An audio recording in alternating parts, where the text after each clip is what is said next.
भागलपुर में पुलिस अब किसी भी आपराधिक मामलों में एफआईआर करने में या फिर एफआईआर के बाद अनुसंधान में लापरवाही नहीं कर सकती है। साथ ही अपराध के बाद घटनास्थल पर जाकर सिर्फ खानापूर्ति नहीं कर सकती है। इसको लेकर आज भागलपुर भारतीय सूचना प्रौद्योगिकी संस्थान भागलपुर के IIIT एडमिन बिल्डिंग में एक प्रेस वार्ता का आयोजन किया गया, जिसमें वरीय पुलिस अधीक्षक आनंद कुमार, प्रोफेसर अरविंद चौबे निदेशक IIIT Bhagalpur, doctor Gaurav Kumar registrar in charge मौजूद थे। यह प्रेस वार्ता MOU sealing ceremony between IIIT Bhagalpur and Bhagalpur police के बीच technology crime analysis and reporting विषय पर लेकर आयोजित की गई। गौरतलब हो कि इस सॉफ्टवेयर के माध्यम से SSP या SP संबंधित किसी भी थाने क्षेत्र में हुए अपराध के बाद FIR की जानकारी व अनुसंधान की जानकारी लोग मोबाइल पर भी आसानी से ले सकते हैं। वहीं वरीय पुलिस अधीक्षक ने बताया कि भागलपुर स्मार्ट सिटी के तहत है और जो स्मार्ट सिटी के तहत है उनके पुलिस भी स्मार्ट होना चाहिए। इसको लेकर IIIT ने यह पहल प्रारंभ की है। यह पुलिसिया कार्रवाई में काफी उपयोगी साबित होगा है।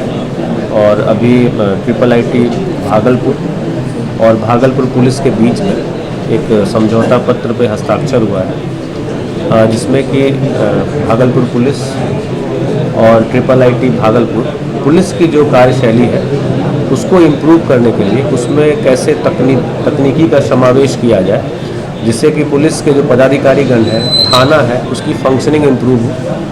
और हम लोगों को जो नए टेक्नोलॉजी है, जैसे आर्टिफिशियल इंटेलिजेंस हो गया, मशीन लर्निंग है, डेटा एनालिटिक्स है, उसकी मदद से क्राइम के हॉट स्पॉट्स को प्रेडिक्ट करना, मतलब क्राइम कहाँ हो सकता है इस तरीके का प्रेडिक्शन करना, और इसके साथ ही साथ जितने सारे केसेस पेंडिंग हैं उसकी प्रॉपर मॉनिटरिंग हो। जो जितने भी सीनियर ऑफिसर्स हैं, right from circle inspector to SP SSP, वो सभी केसेस को फिल्टर करके मॉनिटर कर सकते हैं कि किस केस में क्या चल रहा है, कौन इन्वेस्टिगेटिंग ऑफिसर क्या कर रहे हैं। वहीं IIIT के निदेशक ने कहा, हम लोग भारतीय पुलिस के साथ मिलकर डाटा के हिसाब से अब सारे केस को एक साइट बना करके डालेंगे, जिससे पुलिस किसी भी केस की गतिविधि को इस बने पोर्टल पर देख पाएंगे। उन्होंने बताया कि इस ऐप को धनबाद के प्रतीक चंद्रा और लखीसराय के प्रेम कुमार ने तैयार किया है। यह ऐप IIIT के data science head of centre के संदीप लाल के नेतृत्व में दोनों छात्रों ने तैयार किया है। तत्काल अभी टेम्पलेट के रूप में प्रसारित किया गया है। जल्द इसका लाभ पुलिसिया कार्रवाई में प्रारंभ की जाएगी। वहीं हम लोग इसको कैसे स्टेटस है, क्या प्रोग्रेस, आप ही नहीं सभी लोग अधिकारीगण जितने हैं सभी स्टेटस देख सकते हैं।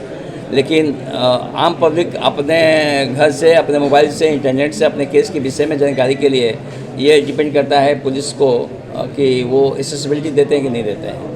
पब्लिक के लिए भी तो हुआ ना कि पब्लिक को केसेस को जो थाने में इतने दिन पेंडिंग था, ऑफिसर्स को मालूम नहीं था। ऑफिसर चाहते हैं कि उसका सॉल्यूशन हो, 90 दिन के अंदर में चार्जशीट होना चाहिए, और 90 दिन होने वाला है। वो जो पुलिस अधिकारी है थाने का, वो इन्वेस्टिगेशन करने के लिए उस पोजीशन में गया नहीं, और कोई मजबूरी होगी, कुछ भी होगी, तो इनको भी मालूम होना चाहिए ना, ताकि उसके अनुसार एक्शन ले सकें। पूर्व उद्योग मंत्री सह भारतीय जनता पार्टी के राष्ट्रीय प्रवक्ता सैयद शाहनवाज हुसैन ने भागलपुर के अतिथि कक्ष में एक बड़ा बयान दिया है। उन्होंने साफ तौर पर कहा कि वर्तमान नीतीश कुमार की सरकार आज पूरी शक्ति विरोधी दल के कार्यकर्ताओं पर लाठी चलाने में लगा रही है। उतनी तत्परता अगर गुंडों और आपराधिक तत्वों के लोगों पर शक्ति बरती जाए तो शायद बिहार सुखी व संपन्न और शांति व सौहार्द से जिएगा। वहीं उन्होंने मुजफ्फरपुर में हुए कांड को लेकर कहा कि सरेआम हत्या हो रही है। बिहार में कोई जिला अछूता नहीं है जहां हत्या नहीं हो रही है। कानून का राज समाप्त हो गया है। मुजफ्फरपुर में जिस तरह दिन दहाड़े हत्या हुई है, यह प्रमाणित करता है कि बिहार में कानून का राज समाप्त हो गया है। जिस मुजफ्फरपुर जिले में केंद्र सरकार 4 फैक्ट्रियां लगा रही है, वहीं नीतीश के राज में गुंडागर्दी और मारकाट हो रहा है। कैसे बाहर के लोग यहां व्यवसाय के लिए आएंगे। वहीं उन्होंने मणिपुर की घटना पर कहा कि वहां जो आपसी तनाव चल रहा है उसे केंद्र सरकार जल्द सुलझाने में लगी है। उम्मीद है सब कुछ जल्द ठीक हो जाएगा। सरेआम हत्या हो रही है, कोई जिला नहीं है जो हत्या से अछूता हो। कानून का राज समाप्त हो गया है। मुजफ्फरपुर में जिस तरह दिन दिहाड़े वहाँ पर हत्या हुई है, ये प्रमाणित करता है कि बिहार में कानून का राज समाप्त हो गया है। ये क्या हो रहा है? उसी मुजफ्फरपुर में जहाँ 4 इथेनॉल प्लांट लग रहे हैं, जहाँ मेगा फूड पार्क लग रहा है, जहाँ लेदर पार्क मोदी जी ने दिया है, जहाँ बड़ी बड़ी फैक्ट्री बेला इंडस्ट्रियल एरिया में लग रही है, और उसी मुजफ्फरपुर में सरेआम कल्याणी पर भून दिया जाता है और अपराधी बेलगाम हो गए हैं। तो कैसे लगेगा उद्योग? अगर कानून का राज नहीं होगा तो कहीं भी उद्योग नहीं लग सकता, रोजगार नहीं हो सकता। गोली से भून दिया जाएगा तो कौन आएगा बिहार में? कैसे लगेगा उद्योग? कैसे होगा रोजगार? जब तक कानून का राज नहीं होगा, जब तक उद्योग और रोजगार नहीं लग सकता है। और दंगा चल रहा है, उसको कंट्रोल करने की पूरी कोशिश की है और उस पर प्रधानमंत्री जी ने भी कहा है सख्त से सख्त कार्रवाई की जाएगी।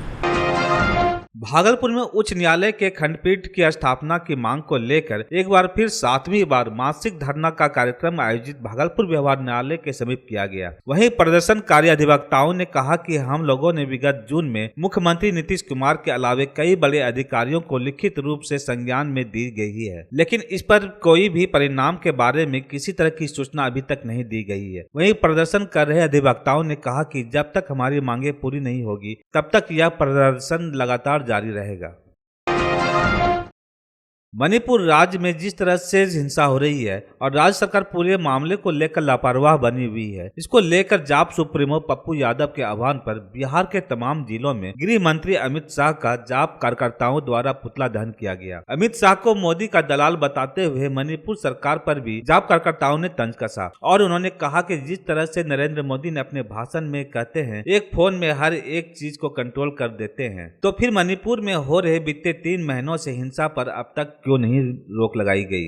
बता दें कि मणिपुर में 2 समुदायों के बीच हिंसक झड़प हुई थी। इस दौरान दोनों समुदाय के तरफ से आगजनी पत्थरबाजी की घटना को अंजाम दिया गया। हालांकि इस पूरे घटना में अब तक सैकड़ों लोगों ने जान गंवा दी है। पुलिस ने इस मामले पर 5 लोगों को गिरफ्तार किया है। इसके विरोध में जाप सुप्रीमो पप्पू यादव के निर्देश पर जाप के कार्यकर्ताओं ने बिहार के तमाम जिलों में अमित शाह का पुतला दहन कर केंद्र सरकार के खिलाफ जमकर नारेबाजी की। घोषित प्रोग्राम पुतला दहन अमित शाह का पटना से जन अधिकार पार्टी पप्पू यादव के आह्वान पे पुतला दहन का प्रोग्राम आज रखा गया था। क्या कारण है? मणिपुर में जिस प्रकार से महिलाओं पर अत्याचार एवं 2 जाति पे आपस में लड़ाने का काम बीजेपी सरकार कर रही है, ये कहीं से भी सही नहीं है।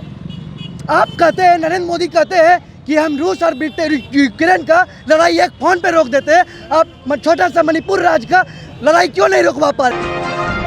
पुलिस जिला नवगछिया से एक साथ 3 बहनों के अपहरण किए जाने का मामला सामने आया है। तीनों बहनों के पिता की शिकायत पर पुलिस ने प्राथमिकी दर्ज कर कार्रवाई शुरू कर दी है, जिसमें फिलहाल एक बहन को पुलिस ने छुड़ाने में कामयाबी हासिल की है। वहीं 2 बहनों की बरामदगी के लिए छापेमारी की जा रही है। मामला गोपालपुर थाना क्षेत्र के कालूचक कालिंदी नगर का है। लड़की की मां पूनम देवी ने गांव के ही रजनीकांत नामक युवक पर अपनी 3 बेटियों के अपहरण करने का आरोप लगाते हुए गोपालपुर थाने में मामला दर्ज कराया है। पूनम देवी ने बताया कि रजनीकांत कुमार ने मेरी सबसे बड़ी बेटी पूजा कुमारी, दूसरी बेटी प्रिया कुमारी एवं सबसे छोटी बेटी दीक्षा कुमारी को शहर में नौकरी दिलाने का झांसा देकर तीनों का अगवा कर लिया है। लड़की की मां और चाचा का कहना है कि रजनीकांत प्रिया कुमारी से फोन पर बातचीत करता था। इसी क्रम में उसने तीनों लड़की को शहर में नौकरी दिलाने का प्रलोभन दिया, जिसमें तीनों लड़कियां फंस गई और रजनीकांत नामक युवक 16 जून के अहले सुबह तीनों लड़कियों को अपने झांसे में लेकर अगवा कर लिया। वही मामले को लेकर नवगछिया एसपी सुशांत कुमार सरोज का कहना है कि मामला हमारे संज्ञान में है। हम लगातार तकनीकी अनुसंधान पर काम कर रहे हैं। जल्द ही हम दोनों लड़कियों को बरामद कर लेंगे। वही थाना प्रभारी को 7 दिनों के अंदर दोनों लड़कियों को बरामद करने का निर्देश दिया गया है। 3 लड़की मेरी थी, तीनों घर से अपहरण कर लिया गया है। किसके घर? रजनीकांत नामक लड़का है, कहाँ का? बगल का ही है। क्या करके अपहरण किया? क्या करके तीनों को बहला फुसला करके लेके चला गया। कब? और 15 तारीख भोर 3 बजे लेके गया। तो जब हम लोग सो के उठे देखते हैं बच्ची गायब है। बच्ची का खोजबीन करने के लिए भेज दे कोई बच्चा, कहीं कहीं हर जगह पटना तक आदमी सब लगा दिए रिश्तेदार। वहाँ पे एक बच्ची मिल गई, बड़ी वाली। क्या नाम? नाम पूजा कुमारी था। जिसमें मेरी 3 भतीजी का अपहरण हो गया था 15 के रात 3 बजे, यानी कि सवेरे 16 को। कौन 15/6, 1 महीना से ऊपर हो चुका है। एसपी साहब को मैंने 3 बार आवेदन दिया है। उसके बाद भी अभी तक ना किसी का गिरफ्तारी हुआ है ना कोई बरामद हुआ है। घटना ये 15 तारीख को हुआ। उसके बाद हम सब ने खोजबीन चालू किया, जिसके आलोक में जिसमें मैंने अपनी बच्ची को पटना स्टेशन पे देखा गया, परिजन के माध्यम से पटना स्टेशन में मिला। आज हमारे कार्यालय में आए थे, इस केस को हम जान भी रहे पहले से नहीं। तो एक बच्ची बरामद हुई है। हम लोग 2 पे हम लोग तकनीकी अनुसंधान कर भी रहे हैं, जो आपसे हम शेयर नहीं कर रहे हैं। हम लोग काम उस पर कर रहे हैं। बहुत कुछ क्लू हम लोग को मिला भी है। थोड़ा और हम लोग कंफर्म कल पुख्ता कर लेते हैं, बहुत जल्द बरामद भी कर लेंगे। भागलपुर में एक लापता वृद्ध का पुलिस ने शव बरामद किया है। वृद्ध व्यक्ति मुजाहिदपुर थाना क्षेत्र के न्याचक कोरी टोला रेलवे कॉलोनी निवासी 54 वर्ष से दिनेश प्रसाद के रूप में हुई है। Dinesh Lodipur bypass toll plaza के समीप चाय की रेहड़ी लगाते थे। मामले को लेकर मृतक के परिजनों का कहना है कि 19 जुलाई के रोज की तरह दिनेश घर से दुकान के लिए निकले। दोपहर के वक्त खाना खाने के लिए घर वापस आए थे, जबकि उस रात उन्होंने अपने बड़े बेटे देवराज से फोन पर बात की थी और दुकान पर आने को कहा था। बेटा जब पास पहुंचा तो उन्होंने अपने पिता को दुकान पर नहीं पाया। देवराज ने कहा कि रात के वक्त उसे लगा कि पिताजी अपने किसी मित्र के घर गए होंगे। हालांकि सुबह जब दिनेश नहीं लौटा तो परिजनों को थोड़ी शंका हुई और उन्होंने मामले की शिकायत लेकर लोदीपुर थाने पहुंची। परिजनों ने कहा कि थाने पहुंचकर जब उन्होंने पुलिस को मामले से अवगत कराया तो उन्हें पुलिस के द्वारा अपने नजदीकी थाने में गुमशुदगी का रिपोर्ट दर्ज कराने को कहा गया। शनिवार को पुलिस ने बरारी पुल घाट के 3 नंबर पाया के पास से एक शव बरामद किया। दिनेश प्रसाद के परिजन भी पहुंचे और उन्होंने शव का शिनाख्त किया। जानकारी के मुताबिक मृतक दिनेश प्रसाद ने खुदकुशी की है, जबकि उनके परिजनों का कहना है कि लॉकडाउन के वक्त आर्थिक तंगी से जूझ रहे थे और घरेलू समस्या से तंग आकर काफी परेशान भी चल रहे थे। हालांकि परिजनों ने कुछ भी स्पष्ट तौर पर नहीं बताया। फिलहाल पुलिस ने बॉडी को कब्जे में लेकर पोस्टमार्टम के लिए भेज दिया है। सर बस भैया लोग है ना चारों तरफ खोजे, SBI कोठी गए, थाना सब नहीं लिया तो खोजते खोजते बस बौख रहे थे तो कोई बोला तो उस तरह से जाते हुए बस जब गए अंदर खोजने के लिए तो मिला वहाँ बॉडी। नहीं सर शक तो किसी पे नहीं है, बस घर का ही टेंशन था। सुल्तानगंज के मजदी गांव के समीप NH 80 पर मोटरसाइकिल अपना संतुलन खो दिया, जिससे वह पोल के खंभे से जा टकराया। भागलपुर से मुंगेर जा रही एक ट्रक मोटरसाइकिल चालक को कुचलते हुए फरार हो गया। दूसरा बाइक पर सवार एक गंभीर रूप से घायल हो गया, जिसे स्थानीय ग्रामीण एवं पुलिस के सहयोग से घायल को इलाज के लिए रेफरल अस्पताल भेज दिया गया। घायल युवक मुंगेर जिला के दौलतपुर गाँव का रहने वाला बताया जा रहा है। घटना स्थल पर थानाध्यक्ष प्रिय रंजन, CO अमित राज पहुँच कर घटना की जानकारी लेते हुए मोटरसाइकिल चालक मृतक की पहचान में जुट गई है। उसका ट्रक जो आ रहा था उसके बाद जो है ना उस पे जो है चढ़ाया गया और ट्रक चला गया।